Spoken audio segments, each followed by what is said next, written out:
അന്താരാഷ്ട്ര വനിതാ ദിനത്തോടനുബന്ധിച്ച് സംഘടിപ്പിച്ച വെയ്റ്ററസ് റേസ് ശ്രദ്ധേയമായി.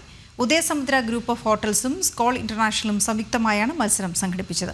തിരുവനന്തപുരം കോവളം വെള്ളാർ ജംഗ്ഷനിൽ നിന്നും സമുദ്ര ബീച്ച് വരെയായിരുന്നു മത്സരം നടന്നത്. Thiruvananthapuram Adani international airport CEO Rahul ബട്ട്കോട്ടിയാണ് വെയ്റ്ററസ് റേസിന്റെ 6ാം പതിപ്പ് ഫ്ളാഗ് ഓഫ് ചെയ്തത്. അന്താരാഷ്ട്ര വനിതാ ദിനത്തിന്റെയും ആഘോഷങ്ങളുടെയും ഭാഗമായാണ് വെയ്റ്ററസ് റേസ് സംഘടിപ്പിച്ചത്. നാരിശക്തി ലക്ഷ്യം വെച്ച് വിനോദസഞ്ചാര ഹോട്ടലുകളിലെ വനിതാ ജീവനക്കാരെ പങ്കെടുപ്പിച്ചാണ് മത്സരം നടത്തിയത്. ഉദയസമുദ്ര ഗ്രൂപ്പ് ഓഫ് ഹോട്ടൽസും സ്കോൾ ഇന്റർനാഷണലും സംയുക്തമായാണ് മത്സരം സംഘടിപ്പിച്ചത്. The kind of poise, the kind of grace the ladies bring into hospitality industry is tremendous. This is our way of celebrating the skill set of the women power, the empowerment what we try to convey to everybody here. And I wish all the very best to all the members here. വേറിട്ട രീതിയിൽ സംഘടിപ്പിച്ച മത്സരം ആശയവൈവിധ്യം കൊണ്ട് ശ്രദ്ധേയമായി. കുപ്പികളിൽ വെള്ളം നിറച്ച ട്രേയുമായി വേഗോട്ടമാണ് മത്സരം. The most important the toughest thing for the woman is to manage the house, manage the children, basically of course the men at home and sometimes the big boss at the hotel or the office.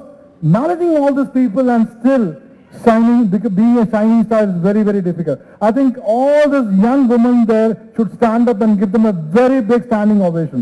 പ്രമുഖ ഹോട്ടലുകളിലെ ജീവനക്കാർ, hotel management വിദ്യാർത്ഥികൾ തുടങ്ങി വിവിധ മേഖലകളിലുള്ള 300ഓളം വനിതകളാണ് മത്സരത്തിന്റെ ഭാഗമായത്.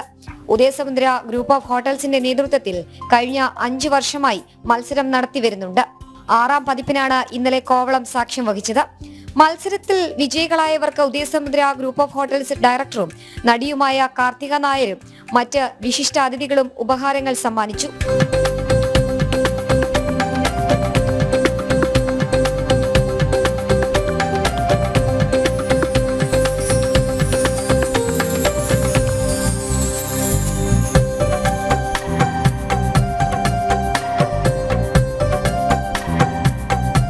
വെയ്റ്ററസ് റേസിനൊപ്പം സമൂഹത്തിലെ വിവിധ മേഖലകളിൽ കഴിവ് തെളിയിച്ച ഉന്നത സ്ഥാനങ്ങളിലിരിക്കുന്ന വനിതകളെയും ചടങ്ങിൽ ആദരിച്ചു.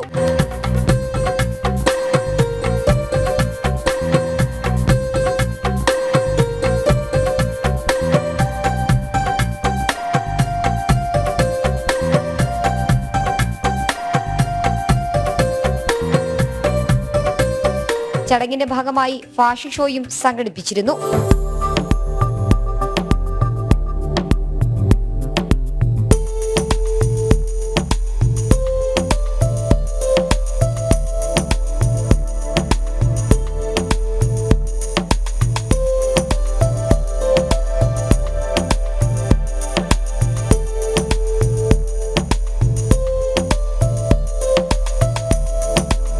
സംസ്ഥാനത്തെ വിവിധ ഹോട്ടലുകളെയും സ്ഥാപനങ്ങളെയും പ്രതിനിധീകരിച്ച് നിരവധി വ്യക്തിത്വങ്ങൾ ചടങ്ങിന്റെ ഭാഗമായി. ജനം, തിരുവനന്തപുരം.